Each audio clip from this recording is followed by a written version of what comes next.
pagi teman-teman, bertemu lagi dengan saya Yodhya Antareksa ya, masih tentang video tutorial mengenai kompetensi BIS HR Management. Jadi dalam video berikutnya ini nanti saya akan lebih banyak menampilkan contoh-contoh nyata ya dari kompetensi BIS Management ya, kompetensi BIS HR Management. Jadi itulah kenapa kemudian saya menggunakan format screen recording seperti ini ya, karena kita akan melihat contoh-contoh real dari file-file yang tersimpan di laptop saya. Nanti Anda bisa download juga file-file tersebut. Jadi mari coba kita lanjutkan ya. Tadi saya sudah menyebutkan bahwa ketika kita mau membangun kompetensi BIS HR Management itu pertama-tama memang langkah pertama Anda harus menyusun kamus kompetensi, Mas. Ya, kamus kompetensi. Di mana kamus kompetensi itu terdiri dari kompetensi manajerial yang dibutuhkan di perusahaan Anda dan juga kompetensi fungsional yang dibutuhkan di perusahaan Anda. Jadi Anda pertama-tama harus menyusun kamus kompetensi. Kamus kompetensi itu memuat tidak hanya nama kompetensinya, tapi kalau bisa juga definisinya dan skala kecakapannya. Ya, skala kecakapan itu penting karena itulah yang nanti kelak akan kita gunakan dalam proses penerapan kompetensi career planning misalnya, atau juga dalam proses training plan misalnya. Jadi harus ada skala kecakapannya. Nah, sekarang saya mau menunjukkan contoh kamus kompetensi ya, yang bisa Anda lihat ya, contohnya seperti apa sih, baik di kompetensi manajerial maupun kompetensi teknis. Jadi ini adalah contoh kamus kompetensi manajerial, Mas. Ya.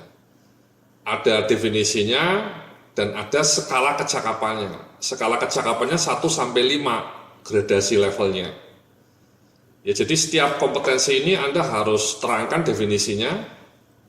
Misalnya ini inisiatif ya, kecakapan untuk menjalankan inisiatif perbaikan mutu kerja tanpa harus diperintah, bersikap proaktif dan memiliki self motivation yang tinggi untuk menuntaskan pekerjaan, serta cakap dalam mengajukan masukan usulan untuk peningkatan mutu kinerja. Skalanya kita bedah menjadi 5 skala. Yang skala 1 itu namanya kecakapan di bawah standar. Ya. Kita terangkan apa itu di bawah standar itu ya. Jadi memiliki kecakapannya sangat rendah untuk menjalankan inisiatif perbaikan tanpa harus diperintah ya. Bersikap pasif dan tidak memiliki self motivation. Jarang mengajukan usulan. Itu di bawah standar, Mas. Kalau terbatas itu kata kuncinya adalah memiliki kecakapan yang terbatas ya. Kadang-kadang bersikap pasif dan kurang memiliki self motivation serta kurang cakap dalam mengajukan usulan. Kurang cakap. Kalau yang standar ketiga itu kecakapan standar, Mas. Ya, jadi dia memiliki kecakapan yang memadai untuk menjalankan inisiatif tanpa harus perintah, bersikap proaktif, memiliki self motivation yang tinggi serta cakap dalam mengajukan usulan masukan untuk peningkatan mutu kinerja. Yang keempat itu kita sebut kecakapan lanjutan, Mas. Ya, memiliki kecakapan untuk merencanakan, mengawasi dan mengendalikan inisiatif perbaikan mutu kinerja. Selalu bersikap proaktif dan memiliki self motivation yang tinggi dan konsisten untuk menuntaskan pekerjaan, serta aktif dalam mengajukan usulan masukan untuk peningkatan mutu kinerja. Ya. Yang terakhir, kecakapan ahli itu memiliki kecakapan mendesain sistem ya, tools yang mampu mendorong inisiatif dan peran aktif dari para karyawan secara sistematif dalam meningkatkan kinerja perusahaan. Jadi kalau kecakapan ahli itu sudah sampai level mendesain sistem atau tools gitu, Mas. Kalau lanjutan itu tidak hanya proaktif tapi dia juga ikut mendorong orang lain untuk bersikap kreatif. Ya. Membujuk teman-temannya untuk bersikap kreatif. Tidak hanya dirinya sendiri ya. Kalau yang ketiga ini baru dirinya sendiri. Kalau yang kedua itu dirinya sendiri saja tidak memiliki proaktivitas. Yang di bawah standar ini pasif. Jadi itu contoh skala kecakapan untuk jenis kompetensi inisiatif. Yang contoh kedua leadership misalnya ini. Jadi apa sih definisinya? Ya, ini kecakapan untuk menetapkan dan mengkomunikasikan sasaran kerja tim, mengelola dan membagi sumber daya tim secara efektif, serta melakukan monitoring dan arahan agar sasaran kinerja tim dapat tercapai secara optimal. Cakap dalam memberikan motivasi dan membina kemampuan anggota tim menuju level kompetensi yang makin unggul. Kecakapannya sama mas, ada 5 standar ya. Di bawah standar itu kecakapannya sangat rendah, tidak mampu melakukan monitoring, tidak bisa memberikan motivasi. Kalau terbatas itu punya kemampuan itu tapi sangat terbatas ya. Kurang memiliki kecakapan dalam memberikan motivasi dan membina kemampuan anggota tim menuju level kompetensi yang unggul. Kalau kecakapan standar bisa melakukan itu semua mas, ya. Jadi peran-peran seperti ini bisa dilakukan semua, memiliki kemampuan untuk mengkomunikasikan sasaran kinerja tim, mengelola dan membagi sumber daya tim, melakukan monitoring, cakap dan memberikan motivasi dan membina kemampuan anggota tim menuju level kompetensi yang makin unggul.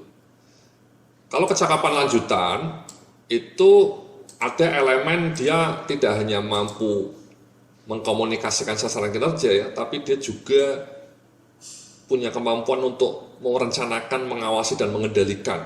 Ya.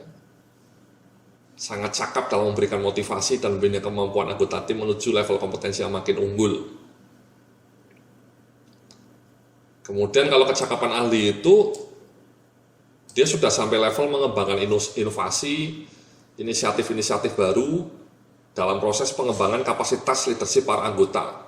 Ya, mampu melakukan proses kaderisasi yang efektif, serta sehingga mutu leadership di semua level dapat terpelihara dengan optimal.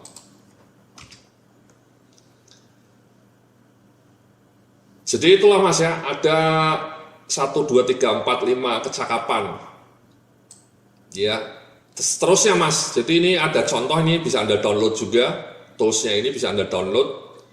Contoh bagaimana kita menyusun kamus kompetensi manajerial. Dari definisinya ada skala kecakapannya, 1, 2, 3, 4, 5, ada leadership, kemudian ada orientasi pada kualitas kerja yang prima, definisinya seperti ini ya.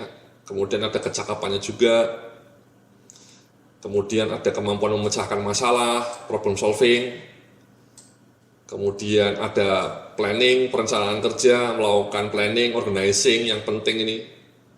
Kemudian ada kerjasama, negotiation skills, dan yang terakhir learning skills serta mentoring and developing others. Jadi ini kamus kompetensi yang saya cantumkan di sini adalah jenis-jenis kompetensi yang lazim digunakan di berbagai perusahaan multinasional ya. Jadi kompetensi-kompetensi seperti learning skills, leadership, planning and organizing, kemudian problem solving, itu jenis-jenis kompetensi manajerial yang menurut pengalaman saya sangat sering digunakan di berbagai perusahaan yang menerapkan kompetensi based HR, khusus untuk kompetensi manajerial. Ya. Saran saya sih kalau misalnya Anda belum punya kompetensi manajerial, mungkin contoh dari saya ini bisa Anda gunakan, karena kompetensi manajerial ini kan bersifat across the function, ya, across the industry. Maksud saya, apapun jenis perusahaan Anda, apapun karakteristiknya, kompetensi seperti leadership, problem solving, planning and organizing, mentoring itu saya pikir semua dibutuhkan. Ya. Jadi sekali lagi, skalanya harus dibikin, tidak hanya definisinya, tapi juga ada skalanya. Ya. Kenapa penting? Karena ini skala ini yang nanti dalam praktek penerapannya akan kita gunakan terus-menerus mas ya, skala ini. Jadi harus disusun seperti ini skalanya.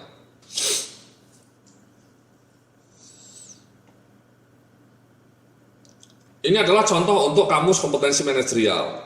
Kalau kamus kompetensi teknis ini saya juga akan kasih contoh ya. Ini misalnya saya akan kasih contoh untuk kamus kompetensi SDM, fungsi SDM. Ya, fungsi SDM. Kompetensi teknis, kamus kompetensi teknis, fungsi SDM. Jadi ini di sini saya mencantumkan beberapa kompetensi, misalnya administrasi SDM, mengenai administrasi, kemudian yang berikutnya pengembangan SDM, ya. Kemudian yang ketiga manajemen kinerja, ya.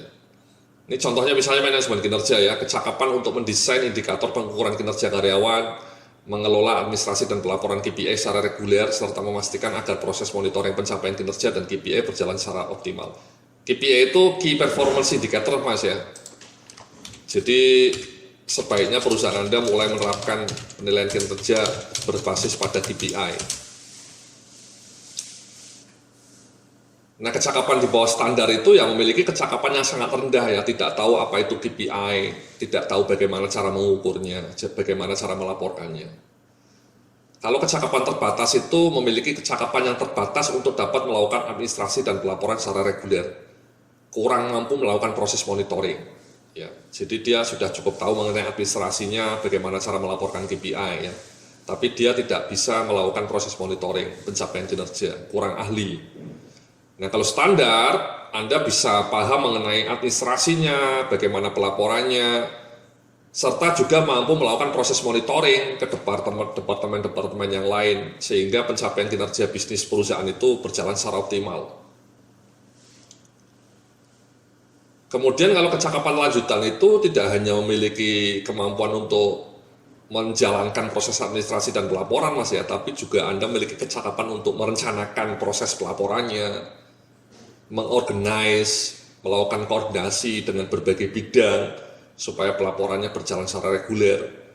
Juga bisa melakukan proses monitoring pencapaian kinerja dan KPI. Ya, jadi kalau di 4 itu ada elemen tambahannya, yakni kecakapan untuk merencanakan, ya, mengawasi dan mengendalikan. Kemudian kalau kecakapan ahli itu kecakapan untuk merencanakan dan mengembangkan inovasi.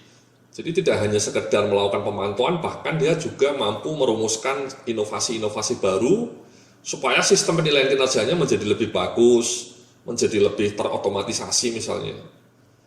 Dan mampu memastikan semua siklus manajemen kinerja dari target goal setting, kemudian review, analisa, sampai bahkan kaitannya dengan reward and punishment bisa menyusunnya. Jadi kecakapan ahli itu. Jadi itu contoh untuk kompetensi manajemen kinerja.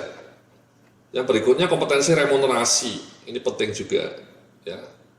Kemudian yang berikutnya lagi adalah kompetensi hubungan industrial. Orang-orang SDM harus tahu mengenai industrial, ya. Peraturan pegawai dan seterusnya. Jadi itu contoh Mas, ya contoh kamus kompetensi teknis untuk fungsi SDM. Ya mulai dari administrasi SDM, ada kompetensi manajemen kinerja, ada kompetensi pengembangan SDM, ada kompetensi remunerasi, dan kompetensi hubungan industrial. Jadi sama Mas, ini kamus seperti ini harus disusun. Ya sekali lagi ini saya nyusun untuk fungsi SDM, cukup lengkap ya. Jadi Anda bisa gunakan juga ya sebagai salah satu basis. Kalau Anda mau menyusun sendiri, ya lebih tidak ada salahnya Mas ya. Anda cara menyusunnya seperti ini juga. Ada definisinya, kemudian juga ada narasi atau deskripsi kecakapan. Kecakapan level 1, level 2, level 3, dan level 5. Dan masing-masing kecakapan ini ada narasinya Mas. Ya, untuk membedakan apa bedanya nomor 4, skala 4 sama skala 2 ini. Apa bedanya skala 3 sama skala 5 itu. Ya. Nah, konten untuk mengisi skala ini memang asumsinya ya kita paham apa sih kompetensi pengembangan SDM ini, kontennya apa saja. Di sini misalnya saya menerjemahkan konten pengembangan SDM ini adalah proses melakukan analisa kebutuhan pengembangan karyawan, mulai dari analisa kebutuhannya, kemudian mendesain materi pelatihan yang relevan atau program pengembangan, bahkan sampai melakukan proses monitoring untuk memastikan program pengembangan SDM berjalan dengan efektif. Jadi ini konten ini disusun dengan mengacu pada ini Mas ya, ilmu SDM ya. Jadi memang ketika menyusun kamus kompetensi teknis untuk ilmu SDM ini, untuk fungsi SDM Anda asumsinya tahu mengenai disiplin ilmu manajemen SDM ya. Anda bisa baca buku-buku lah. Cara paling mudah untuk menyusun kamus kompetensi teknis itu menurut saya adalah Anda harus baca buku ini, manajemen SDM guidebook misalnya, handbook ya. Kan banyak itu di toko-toko buku Gramedia ya, manajemen SDM. Judulnya ada yang HR management, ada yang manajemen SDM, macam-macam. Anda baca, Anda pelajari isinya, apa sih yang dimaksud dengan manajemen kinerja? Apa sih yang dimaksud dengan pengembangan SDM? Dari situ kemudian Anda bisa rumuskan narasi di sini. Kalau kita tidak tahu ilmu mengenai SDM, ya kita tidak akan paham bagaimana menuliskan narasi ini. Ya. Jadi itu adalah kamus, Mas ya. Kamus, sekali lagi, kamus kompetensi untuk manajemen SDM. Ya. Nah, yang berikutnya, contoh yang berikutnya ini untuk kompetensi keuangan. Sama, Mas ya, saya menyusun kompetensi keuangan ini ada definisinya, misalnya ini manajemen keuangan, ya, kemampuan untuk mengelola manajemen keuangan perusahaan mulai dari pengelolaan anggaran, pengelolaan cash flow, penyusunan laporan keuangan, serta pengelolaan aset keuangan. Jadi kalau kita baca di buku-buku ilmu manajemen keuangan, ya sekali lagi Anda bisa pelajari ilmunya. Aspeknya ini ya biasanya mencakup aspek ini, Mas. Ya. Pengelolaan anggaran perusahaan, cash flow, laporan keuangan, dan pengelolaan aset perusahaan. Itu namanya, istilahnya itu konten utama dari manajemen keuangan. Nah, tinggal kemudian konten utamanya itu ya dikembangkan menjadi narasi, kecakapan, skala kecakapan seperti ini ya. Kecakapan di bawah standar, kecakapan terbatas, kecakapan standar, lanjutan, sampai kecakapan ahli. Kata kuncinya sih kalau yang saya susun ini, kalau kecakapan ahli itu intinya dia sudah mampu melakukan inovasi, Mas ya, inisiatif, terobosan. Kalau kecakapan lanjutan tidak hanya bisa menjalankan tapi juga bisa mengawasi, mengendalikan, merencanakan. Kalau standar itu ya bisa melakukan tadi semua kecakapan tadi, semua proses manajemen keuangan tadi ya, mulai dari cash flow, laporan keuangan, pengelolaan aset perusahaan dengan tepat waktu, akurat.